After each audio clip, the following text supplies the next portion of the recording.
امریکی صدر کا شمار دنیا کی سب سے طاقتور سیاسی شخصیات میں ہوتا ہے اور ان کے ایک بیان سے کھربوں ڈالر کی عالمی منڈیاں ہل سکتی ہیں.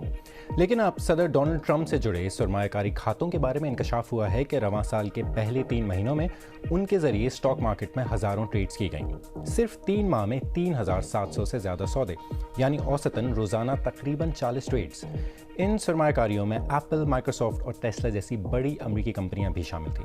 ٹرمپ آرگنائزیشن کا کہنا ہے کہ یہ سرمایہ کاری ایک بیرونی ادارہ سنبھال رہا ہے اور صدر ٹرمپ یا ان کے خاندان کا ان فیصلوں میں کوئی کردار نہیں. لیکن ناقدین سوال اٹھا رہے ہیں کہ جب ایک صدر کے فیصلے خود منڈیوں پر اثر انداز ہوتے ہوں تو سیاست اور کاروبار کے درمیان حد کہاں کھینچی جاتی. یہی ہماری آج کی ٹاپ سٹوری ہے.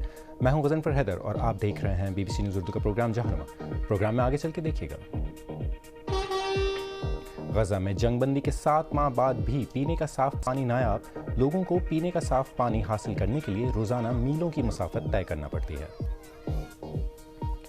جنوبی ایشیا شدید گرمی کی لپیٹ میں، کئی ممالک میں درجہ حرارت 45 ڈگری سینٹی گریڈ سے تجاوز کر گیا.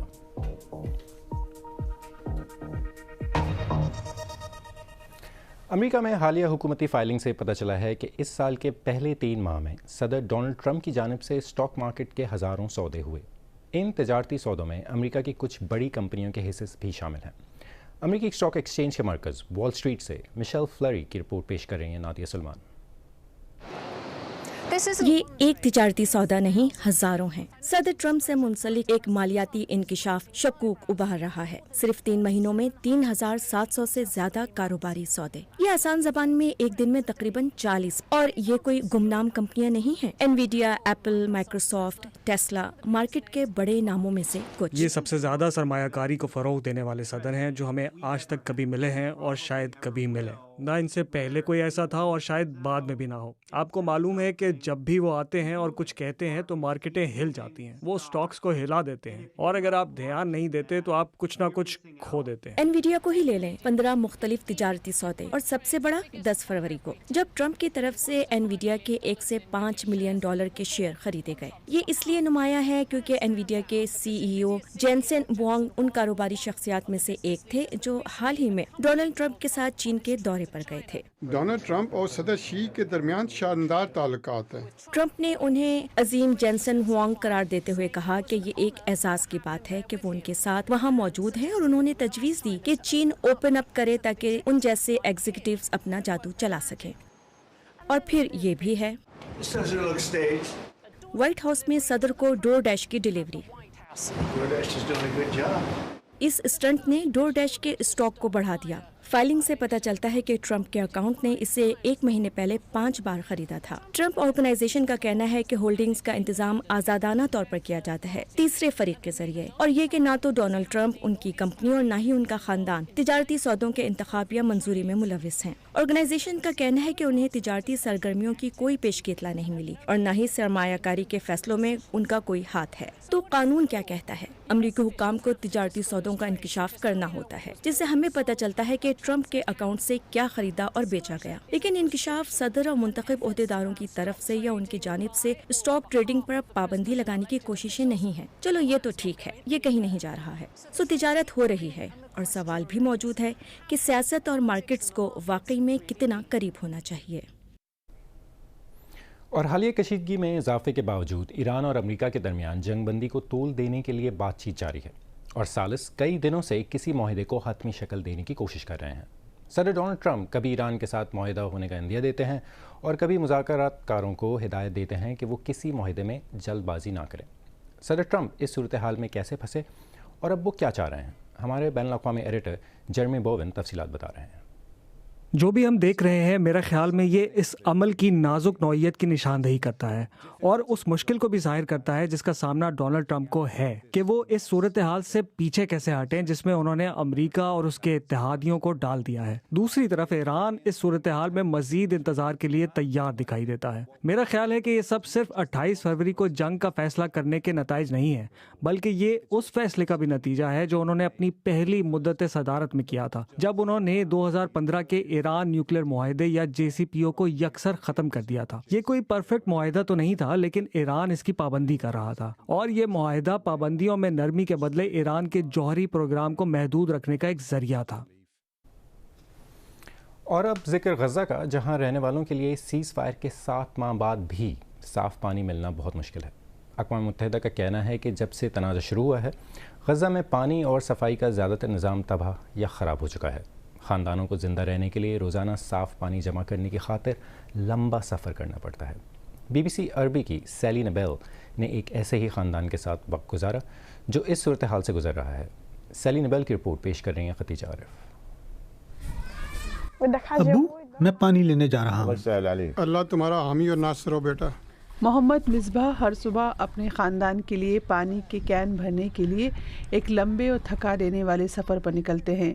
ان کے پاس پانی کے قریبی مرکز تک پہنچنے کے لیے چند کلومیٹر پیدل چلنے کے سوا کوئی چارہ نہیں ہے۔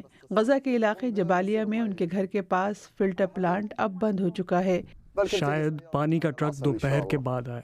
ایک 14 سال کے لڑکے کے لیے یہ روزانہ کا ایک مشکل کام ہے اور بعض اوقات اسے مایوسی کا سامنا کرنا پڑتا ہے۔ یہاں ہر وقت بمباری کا، گولی باری کا اور فوج کا خوف رہتا ہے۔ مصباح کے خاندان نے ہمیں بتایا کہ جنگ کی وجہ سے ان کے گھر کے کئی افراد معذور ہو چکے ہیں۔ مجھے لگتا ہے کہ میں اپنی عمر سے بڑا بوجھ اٹھا رہا ہوں۔ مجھے اس وقت کھیلنا چاہیے، اسکول جانا چاہیے، میری مدد کرنے والا کوئی نہیں ہے۔ میرے بہن بھائیوں کو میری مدد کرنی چاہیے تھی، لیکن الٹا میں ان کی مدد کر رہا ہوں۔ میں پورے خاندان کے لیے کین پانی بھرنے کے لیے 5 کلومیٹر پیدل چلتا ہوں۔ بعض اوقات یہ اتنا بھاری ہوتا ہے کہ مجھ سے اٹھایا نہیں جاتا، تو میں لوگوں سے مدد مانگتا ہوں۔ کچھ مان جاتے ہیں اور کچھ منع کر دیتے ہیں۔ جب کوئی مدد نہیں کرتا تو میں سڑک کے کنارے بیٹھ کر اللہ کے رحم کا انتظار کرتا ہوں۔ جیسے ہی پانی کا ٹرک آتا ہے، لوگ بوتلیں لیے اس کی طرف لپکتے ہیں۔ ہر کسی کی کوشش ہوتی ہے کہ وہ زیادہ سے زیادہ پانی بھر لے۔ بہت سے فلٹر پلانٹس اس وقت بند پڑے ہیں۔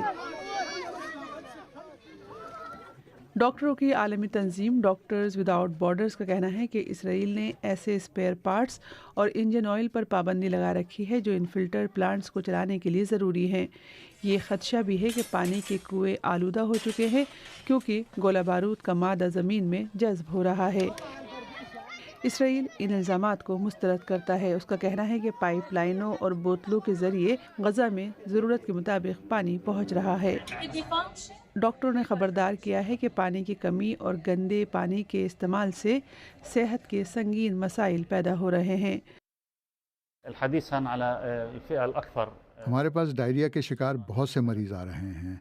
ہم پانی سے پیدا ہونے والی بیماریوں کا علاج بھی کر رہے ہیں، لیکن یہاں سب سے زیادہ سنگین معاملہ ہیپاٹائٹس اے کا ہے۔ گزشتہ اکتوبر میں ہونے والے سیز فائر کا مقصد غزہ کی دوبارہ تعمیر کا راستہ صاف کرنا تھا، لیکن یہ کام رک گیا ہے۔ اسرائیل کا کہنا ہے کہ حماس کو پہلے اپنے ہتھیار ڈالنے ہوں گے اور ایسا ابھی تک نہیں ہوا ہے۔ مصباح کے لیے آنے والے کل کی فکر اب روز کا معمول بن چکی ہے، اور اب بھی بڑا سوال یہی ہے کہ کیا کل وہ اپنے خاندان کے لیے پانی لا پائے گا۔ اور اب آپ کو بتاتے ہیں گرمی کے بارے میں۔ سوال یہ نہیں کہ گرمی کتنی پڑ رہی ہے، سوال یہ ہے کہ کیا جنوبی ایشیا کے کچھ حصے گرمی کے ہوتے ہوئے معمول کی زندگی گزارنے کے قابل رہ بھی گئے ہیں یا نہیں۔ انڈیا اور پاکستان کے کئی شہروں میں دوپہر کے وقت سڑکیں سنسان ہیں، مزدور رات کو کام کرنے پر مجبور ہیں، بجلی کا نظام دباؤ میں ہے، اسپتالوں میں ہیٹ سٹروک کے مریض بڑھ رہے ہیں، اور بعض علاقوں میں رات کے وقت بھی درجہ حرارت خطرناک حد تک نیچے نہیں آ رہا۔ تو کیا یہ ایک ایسا بحران ہے جس کے ساتھ اب کروڑوں لوگوں کو جینا پڑے گا؟ یہی ہمارے آج کے ٹرینڈنگ سیگمنٹ کا موضوع ہوگا۔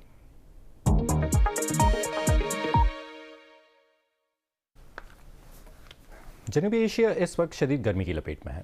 انڈین وزیر اعظم نریندر مودی نے شدید گرمی کے خطرات کے پیش نظر احتیاطی تدابیر اختیار کرنے پر زور دیا ہے۔ بعض علاقوں میں اسکولوں کے اوقات متاثر ہوئے ہیں، جبکہ بجلی کی طلب ریکارڈ سطح تک پہنچنے کے بعد حکام نے توانائی کے محتاط استعمال کی اپیل کی ہے۔ ماہرین موسمیات کے مطابق جنوبی ایشیا کے متعدد ممالک میں گرمی کی لہریں اب پہلے سے زیادہ جلد، زیادہ شدت اور زیادہ عرصے تک برقرار رہتی ہیں۔ سائنسدانوں کا کہنا ہے کہ موسمیاتی تبدیلی کے باعث شدید گرمی کے واقعات زیادہ عام اور زیادہ خطرناک ہوتے جا رہے ہیں۔ سب سے بڑا خطرہ صرف دن کی گرمی نہیں، بلکہ رات کو درجہ حرارت کم نہ ہونا بھی ہے۔ جب جسم کو مسلسل کئی گھنٹوں تک ٹھنڈا ہونے کا موقع نہ ملے تو ہیٹ سٹروک، پانی کی کمی اور دل سے متعلق بیماریوں کا خطرہ بڑھ جاتا ہے۔ جنوبی ایشیا میں گرمی اب صرف موسم نہیں رہی، بلکہ یہ ایک ایسی حقیقت بنتی جا رہی ہے جو شہروں، معیشتوں، صحت کے نظام اور روزمرہ زندگی کو بدل رہی ہے۔ اور شاید سب سے تشویشناک بات یہ ہے کہ سائنسدان کہتے ہیں کہ یہ ابھی صرف شروعات ہو سکتی ہے۔ میں ہوں غضنفر حیدر اور آپ دیکھ رہے ہیں BBC نیوز اردو کا پروگرام جہانما۔ کیتھولک مسیحیوں کے روحانی پیشوا پوپ لیو نے آرٹیفیشل انٹیلیجنس کے خطرات سے خبردار کرتے ہوئے کہا ہے کہ پیسہ کمانے کے لیے انسانوں کو کمپیوٹر کوڈ بنا دیا گیا ہے۔ انہوں نے اس خدشے کا اظہار کیا کہ کہیں دنیا ایک بار انسانوں کے استحصال کے خطرے سے تو دوچار نہیں۔ پوپ لیو نے غلامی کی مذمت کرنے میں کیتھولک چرچ کی طرف سے ہونے والی طویل تاخیر کا اعتراف بھی کیا ہے اور معافی بھی مانگی ہے۔ علی مقبول کی رپورٹ پیش کر رہے ہیں عمر آفریدی۔ پوپ لیو کا پیغام بالکل واضح اور کسی حد تک مایوس کن تھا۔ اگر آرٹیفیشل انٹیلیجنس کو لگام نہ دی گئی تو یہ دنیا کو بدتر بنا دے گی۔ مصنوعی ذہانت کو غیر مسلح کرنے کی ضرورت ہے۔ میں جانتا ہوں یہ لفظ سخت ہے، لیکن میں نے اسے جان بوجھ کر چنا ہے کیونکہ اس وقت ایسے الفاظ کی ضرورت ہے جو لوگوں کی توجہ کھینچ سکیں، ان کے ضمیر کو بیدار کر سکیں اور آگے بڑھنے کا راستہ دکھا سکیں۔ پوپ نے AI سے چلنے والی جنگوں کی مذمت کی۔ انہوں نے خبردار کیا کہ پیسہ کمانے کے لیے انسانوں کو محض ایک کمپیوٹر کوڈ بنا دیا گیا ہے، لیکن ان کے ساتھ AI انڈسٹری کا ایک ایسا شخص بھی موجود تھا جس کا کہنا تھا کہ اس انڈسٹری کی نگرانی کے لیے قوانین کی ضرورت ہے۔ کچھ لوگ شاید یہ سمجھتے ہیں کہ AI کے معاملات کو کمپیوٹر سائنسدان ہی سمجھ سکتے ہیں، لیکن وہ غلطی پہ ہیں۔ اپنی نئی دستاویز میں پوپ لیو نے آرٹیفیشل انٹیلیجنس کے تناظر میں غلاموں کی تجارت کا ذکر کیا۔ انہوں نے اشارہ کیا کہ دنیا ایک بار پھر انسانوں کے استحصال کو معمول بنانے کے خطرے سے دوچار ہے، لیکن اس بار جو چیز اس کا سبب ہے اسے انہوں نے ڈیجیٹل سلیوریز کا نام دیا ہے۔ انہوں نے یہ انتہائی جذباتی اپیل کی ہے کہ میں نہیں چاہتا کہ میرا جانشین آج سے 100 یا 200 سال بعد یہاں بیٹھ کر یہ کہہ رہا ہو کہ ہم ان غلامیوں کو نہیں پہچان سکے جو آج بھی زندہ ہیں۔ پوپ کی دستاویز میں زیادہ تر توجہ آرٹیفیشل انٹیلیجنس سے پیدا ہونے والے خطرات پر دی گئی ہے۔ اس کا بنیادی مقصد یہ کہنا ہے کہ آرٹیفیشل انٹیلیجنس سے اچھائی صرف اسی صورت میں آ سکتی ہے جب اس پر بہتر کنٹرول اور سخت قوانین ہوں۔ اب سوال یہ ہے کہ اس تیزی سے بدلتی دنیا میں طاقتور عہدوں پر بیٹھے افراد کیا اس پر کان دھر رہے ہیں؟ اور اب ایک نظر ڈالتے ہیں دیگر اہم عالمی خبروں پر۔ جنوبی کوریا میں سیمسنگ الیکٹرانکس کے یونین ملازمین نے منافع میں شراکت کے ایک تاریخی معاہدے کی منظوری دے دی ہے، جس کے بعد کمپنی میں ہڑتال کا خطرہ ٹل گیا ہے۔ اس معاہدے کے تحت کمپنی کے مجموعی منافع کا 10% سے زیادہ حصہ ملازمین کے بونس کے لیے مختص کیا جائے گا۔ اندازہ ہے کہ کمپنی کے ہزاروں ملازمین میں سے ہر ایک کو سالانہ اوسطاً تقریباً $4 لاکھ کا بونس ملے گا۔ عالمی مالیاتی ادارے IMF نے کہا ہے کہ وہ بنگلہ دیشی حکومت کے ساتھ ایک نئے امدادی پروگرام پر مذاکرات کر رہا ہے، کیونکہ ایران جنگ کے معاشی اثرات اب بھی ملک پر پڑ رہے ہیں۔ ڈھاکہ اپنی توانائی کا تقریباً 95% ضروریات درآمدات سے پوری کرتا ہے، جن میں زیادہ تر مشرق وسطیٰ سے آتی ہیں۔ بنگلہ دیش پہلے ہی IMF کے ایک امدادی پروگرام میں شامل ہے جو آئندہ برس تک جاری رہنے والا تھا۔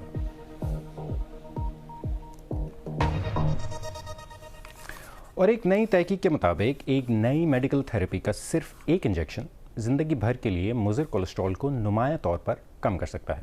اس علاج سے انسانی جسم کے ایک ایسے پروٹین کے جین میں ترمیم کی جاتی ہے جسے دل کے مریضوں کا جسم درست طریقے سے پروسیس نہیں کر پاتا۔ ڈاکٹروں کا کہنا ہے کہ اس تھراپی سے ممکنہ طور پر کولیسٹرول کم کرنے والی ادویات کا استعمال محدود ہو سکتا ہے۔ مزید تفصیل جانتے ہیں سوفی ہچنسن کی اس رپورٹ میں۔ جانٹ کا کولیسٹرول لیول خطرناک حد تک زیادہ تھا۔ وہ تقریباً 68 برس کی ہیں۔ اسی عمر میں ان کے والد فالج کے باعث انتقال کر گئے تھے۔ ایک دفعہ ایک ڈاکٹر نے مجھ سے کہا تھا کہ میں ایک چلتا پھرتا ٹائم بم ہوں، لیکن انہیں ایک نئی جین ایڈیٹنگ تھراپی ورو 102 دی گئی ہے اور اب ان کے کولیسٹرول کی سطح آدھی رہ گئی ہے۔ اس نے میری زندگی بدل دی ہے۔